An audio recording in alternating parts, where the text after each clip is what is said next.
I can tell you one of the most important rules for any role-playing group is no books at the table. In fact, I've got a little book of rules for my role-playing games. Let me go get it. I'll look up the passage. I'll see if I can find why don't we do this? Let me see. I could have sworn it was page 96. Let me check the index. Let me see. Reasons. Oh, it's okay. It says causes. See causes. It's page 105.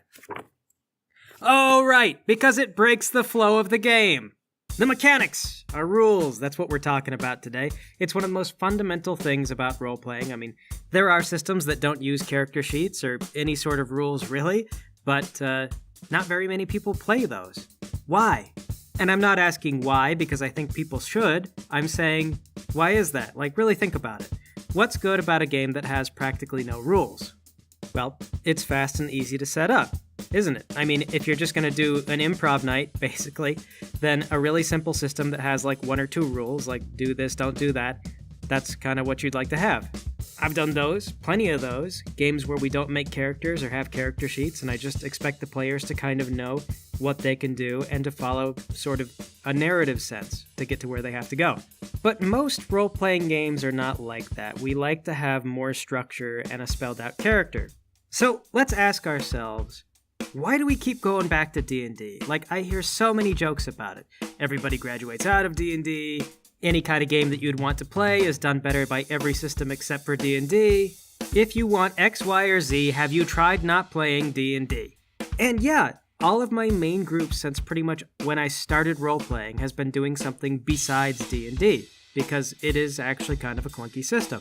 But I always have to go back to it. Somebody is always more comfortable with D&D than they are with any of the alternatives. And when you think about it, the reasons are really clear. It comes back to mechanics. D&D is sort of simple. It's complicated in all the wrong ways, but it's easy to just start. Like, every group has at least one guy who knows how to play D&D already, so if you have any questions or you're curious how a rule works, typically that guy knows how it works, even if they hate the system. Like, there's a guy in my main group who will lament the very idea of D&D. He will say, I hate this system. I hate everything about it. It is the worst system in the world. You cannot save D&D players. But yes, that does provoke an attack of opportunity. His hate comes from a place of extreme familiarity. He's played a lot of D&D, and he doesn't have to look up the answers in the book. He already knows it in his head. And that is why that system has so much power in the role-playing ecosystem. It's just human nature. Our brains are funny. Like, we don't specifically memorize things in the way that we imagine ourselves to. Like, we don't really create accurate snapshots of anything. We create heuristics. That is, our brain will use a model of stuff that we already know, and the more networking you have with that model, the easier you work with it. So it's the same thing with stories. Like, you talk about tropes. Like, there's lots of story beats that you see all the time in television or books or whatever. That's kind of a network for your brain. And so when somebody comes up and they say, oh, vampires, you already kind of have a model of a vampire in your head. So you imagine, like, oh, a vampire. And they don't have to elaborate. You think, like, maybe pale, they suck blood, probably wear a cape, only go out at night. It doesn't have to be explained to you. And if you know what you're doing, you can kind of get the audience to whatever level of information you need them at quickly by using tropes. You just hit a couple of beats, boom, boom, boom, boom, and then everybody mentally knows where they're at. And that's what D&D does for us. Everybody knows the D&D tropes. They kind of have the heuristics for D&D, and so we all sort of are able to play D&D even if we hate it. Trying to get someone over to a new system, however, requires establishing new heuristics and a new network. And so it's really funny because D&D really does train people. If someone has played a lot of D&D but not much of anything else, they will observe certain behaviors that D&D has taught them, even if the current system doesn't encourage that stuff. For example, I play the hero system, and in the hero system, you can move freely in combat as much as you want. It's intended. You can make a character who runs very fast, and they have rules to hit people and then just keep moving. You can shoot as you're running across a room, and then dive behind a box for cover, and then you can snap up from behind that cover, take a shot, and go back down. The system is trying to be cinematic. It's imagining, like, so let's suppose you wanted to play The Matrix, or be a superhero, or something like that. You're not going to have disengagement actions and attacks of opportunity, which is what you have in D&D and how people get trained to play. So one thing I'll commonly see is people will run into melee combat and then just stick there because they've been trained to just stick to melee combat. You can't leave. You have to perform a disengage, which eliminates like half of your movement, and then the enemy just catches up. It may be ridiculous, but the thought of leaving melee combat feels unsafe in your brain, and so you kind of don't toy with it. So I want to talk about why is it that D&D kind of got like this in the first place, and to do that you have to go way back to before I started role-playing. Like, I knew people who role-played in the original ancient days, and I role-played underneath them. Like, they would GM for me when I was young, and they were brutal. I mean, they would just kill your character, introduce you to monsters that were above your challenge level or whatever. CR was not really a thing. I'd never heard that until maybe 5th edition. It may have been a thing before that, I just don't think I ever heard about it being discussed seriously.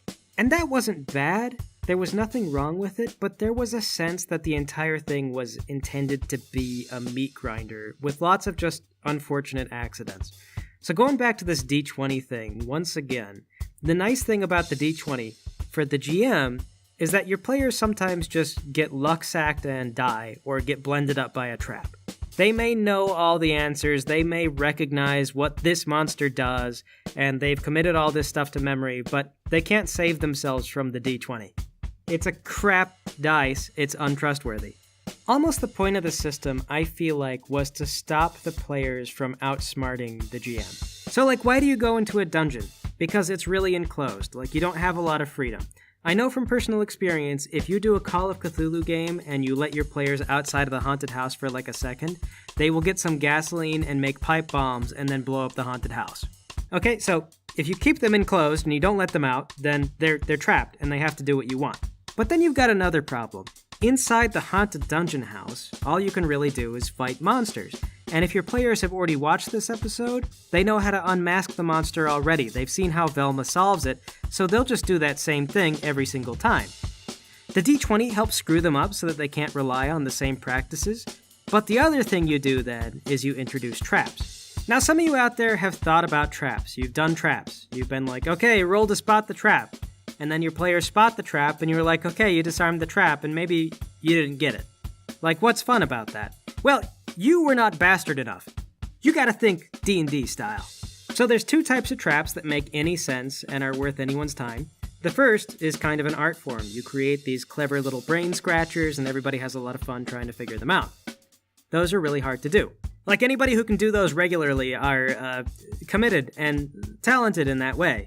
The old school GM that I played with did those types of traps, and he did them rarely. You might run into one, possibly two in any given dungeon, but they weren't every single room. And then beyond that, he didn't really do traps. Because, I mean, like, it's not fun to just roll, and then if you roll too low, you stick your arm in a hole and get it chopped off. That's kind of dumb. I mean, you didn't control that. The D20 betrayed you, as it frequently does. The other type of valid trap is the one that controls your players. For example, I can think of one. We found this hallway, and if anyone walked through while they were wearing any gear, the hallway would heat up and then melt the players. So what we had to do is we had to take off all of our gear. The fighter had to take off his armor. It takes however long for him to do that. We had to throw our gear down the hall, then walk across the hall naked, and when we got to the other side, we re-equipped everything. This was an official module thing, by the way. This is not like a weird pervert story. Like, this is not a magical realm thing. This is a module. What it did was it made it so that we couldn't backtrack. And the very next room was made of ice. And that was a really sucky room to be in. And we would have liked to not be in that room, but if we walked backwards, we got burned alive. So we had to do the ice room challenge, even though we would have preferred to do anything else. And what did the module have us do? Every single time somebody tried to move or do virtually anything in the room made of ice, you had to roll that stupid-ass D20, and lo and behold, 5% of the time it would roll a 1, but really the odds were much higher than that. Get f***ed, player characters! Yes, that is the point of the D20. I mean, your classes, you just get what they give you. Nobody's gonna, even through random chance, just happen to have ice skating powers. The GM knows you're just screwed, and at its core, from where it began, that's kind of what D&D is based on and what it's built around. And that's why there's so many rules about what you can't do. Like, of course, you can't just backpedal away from melee combat. You do clever things with that kind of freedom. You have to be controlled, collared, punished by the fat nerd with a god complex who's sitting just down the table from you. People sometimes have a lot of nasty things to say about how D&D oversimplified everything with 5th edition. But I actually think that simplification and more friendly approach is part of how the game has become more mainstream. Like, not everybody has that sadomasochistic streak. Not everyone wants to sit down and have a sweaty fat dude tell you why you screwed up today. I think that's why I hear stuff like challenge rating now, because it seems like they're trying to drive home the idea that the GM is the caretaker of the game, and not the belligerent bastard god that ruins everyone's fun and laughs about it while everyone else for some reason takes it. And look, I get it, I also played some pretty masochistic games, but that is not for everybody, because I also would see people leave those kinds of masochistic games. There's not as much mass appeal in letting your weird power-hungry friends hurt you. There's something there if you like it. I mean, again, I'm saying I've played those games. I get the appeal. I would play those games again, but I also see why a lot of people didn't play. At any rate, though, if you've ever felt like D&D is kind of holding your arms and legs and has you pinned down and you can't quite understand why, it's because that's where it's coming from. It really is just about controlling you. Sort of. It is an oversimplification, and I feel that some people would say that's not the most charitable or accurate description of exactly how those games went, and your mileage would vary depending on your group and how insane your GM was, but I think that D&D facilitates control. I mean, you don't really have to think about anything, right? You just grab your class, and it doesn't really make you choose very many things. Most of your choices are immaterial, fundamentally, and you're off to the races. You just do whatever you're told to do. If anything, that's only gotten worse with 5th edition because you make even fewer choices than you used to, and most of the choices are less critical than they were. The upside to that is you practically can't go wrong. In fact, I think that's a big part of the appeal. It's so straightforward that everybody gets to an intermediate level almost instantly. And then if someone talks about system mastery with D&D, they mean to say they are rules lawyers. And anytime one of those people says, "Hold on, let me get the book," they're about to do something horrible. So here's where we're at. We all kind of know D&D. It's a point of familiarity. We have heuristics built around it. A lot of us know a ton of the monsters. And so when it comes to stuff like, well, have you tried not playing D&D? You can, but then you have to teach everybody all these new things. But hope is not lost. One reason why I play the hero system is because it's incredibly adaptable. It has 2 books worth of mechanics, and I pick and choose which ones I care about depending on the campaign, because that's exactly what you're supposed to do with the system. And a game that I'm running right now, for example, actually started with D&D. I told everyone to pick a character class, and then I just changed it to hero system behind the scenes. Now, this wasn't necessary for the guys who are already familiar with hero and already have all the heuristics built up, but this was a really great way to introduce one of our players who's only played D&D previously to the hero system. He chose to be a Tabaxi monk, and I told him, okay, just play like you always do, but forget everything you learn about all the things you can't do. Anytime you have one of those ideas, like you're like, oh man, I want to call a shot and break that guy's leg, or I want to jump off the roof of the building and get extra damage from falling on top of someone. There's rules for it. Do it. Anything. Just whatever you want. Do it. Go. Make it yours. And pretty much, it's been almost totally seamless. The catch is, though, is that I'm adding in the other mechanics from Hero that I think are really useful. Hero does a couple of things. For one thing, it has what D&D calls damage resistance. That was trimmed out of 5th edition mostly because it involved more math, and 5th edition was trying to streamline really hard. But I think armor actually adds a lot to the game if you use it as an alternate way of defending yourself, aside from just being evasive. Like, for example, it presents a unique challenge if you have something big and slow and easy to hit, but it's like a crab. So you hit it, but your arrows just bounce off the shell, and your knife can't get deep enough into it to actually do any damage. This then requires some lateral thinking. You've maybe got to combine certain attacks, or like flip the crab over on its back and neutralize it some other way. The point is, it's not just, I hit you, then you hit me, then I hit you, and then you hit me. The one thing I can say is stuff like that requires you to not do the D&D health sponge thing. I use 3d6, so I don't need to create a bell curve by having tons and tons of health and forcing lots and lots of combat rolls. What wound up happening was they kind of dogpiled the crab, and the crab could not fight the party off, and I was using D&D stat blocks. The crab had like 90 HP, and they were effectively level 2 characters, but their victory was assured. So about halfway through that, I was just like, okay, basically you guys stand around the crab and kick it to death. You've won. You clearly won. I'm just wasting everyone's time. So there's some adjustments needed.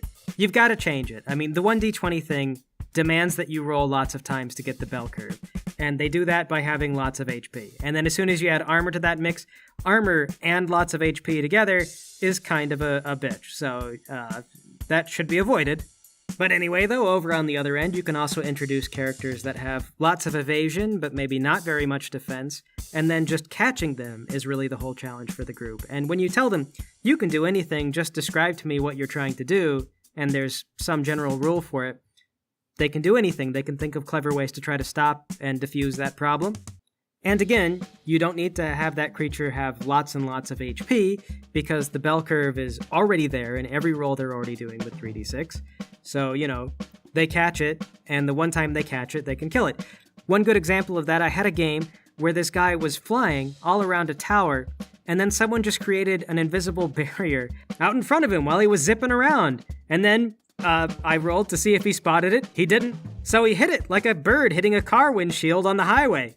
I rolled damage for the speed he was going, and he broke his neck. He died. That's how they killed one of my bosses. They were pretty jazzed about it. Cleverness saved the day.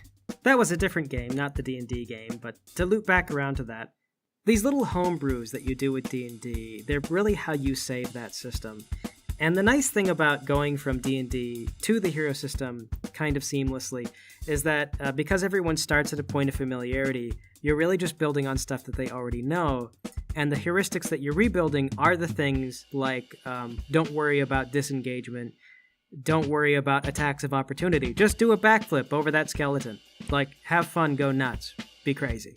And for my games, that's what I really like to see. I like to see the players thinking and doing crazy things and trying to get an advantage over their enemies. Part of that process, of course, is that I custom build a lot of enemies. And if I don't custom build it, then, I don't care that much about it, and I don't really spend that much time forcing the group to fight it out if I can avoid it.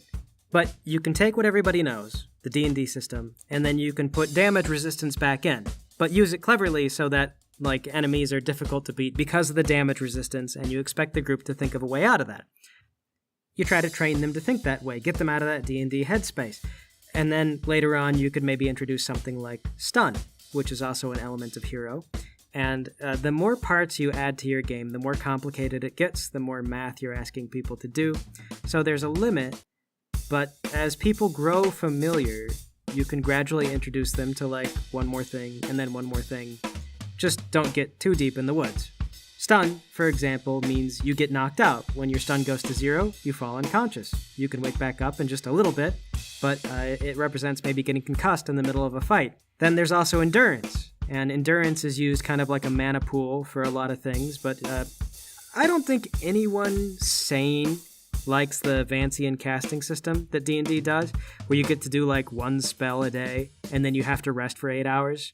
Just speaking of flow and building on things that you already know, what is good about a system that lets you cast 2 or 3 times and then you have to wait? That's ammunition. What that is that originally you had to have spell components. You'd pull those components out of your bag and then you'd use them.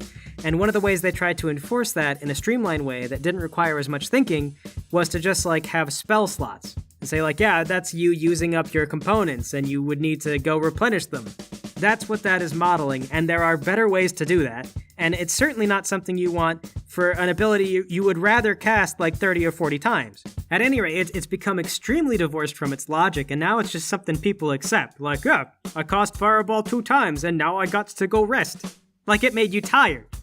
You might notice that even video games based on the D20 system for D&D don't tend to use vancian casting because it sucks so hard at maintaining the flow of the game. Endurance is a better system. You introduce a mana pool, and then when you throw the big spell, it costs that much endurance. And then you can recover the endurance, in 12 seconds. An endurance mana pool type of thing adds more math, but it also opens up a lot more doors. For example, you can allow players to attack many more times. You can say, you can attack 3, 4, 5 times, I don't care. Attack until you run out of endurance. Then you have to recover the endurance, and you're kind of useless until your endurance comes back.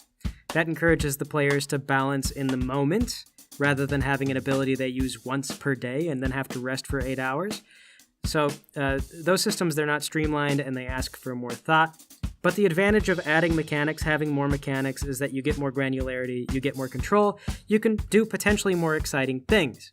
So the bottom line, the moral for this video is D&D is actually a fun game if you just take the lore and like the races and all the exciting stuff that everybody really likes about it. But it is a game based in hatred and masochism. And if you're not into that, then I don't see any reason why you should be beholden to it. It's good to add mechanics that are more fun for your group, or that get away from the shackles that D&D is trying to put on you. Try playing a game without disengage mechanics. Let people hit and run. Invent a mana system. Instead of doing the vancian casting, let people attack as much as they have endurance. Let the fighter go all out, all at once, if he thinks it's necessary. Most of us already have familiarity. We have the heuristics built. So now, you can add to them or tweak them slightly. And that's the glory and main benefit of tropes and heuristics and all that stuff. You know the basics, they're already established, we don't need to talk about it, the book shouldn't be at the table. Let's put some more stuff in that makes the game more fun.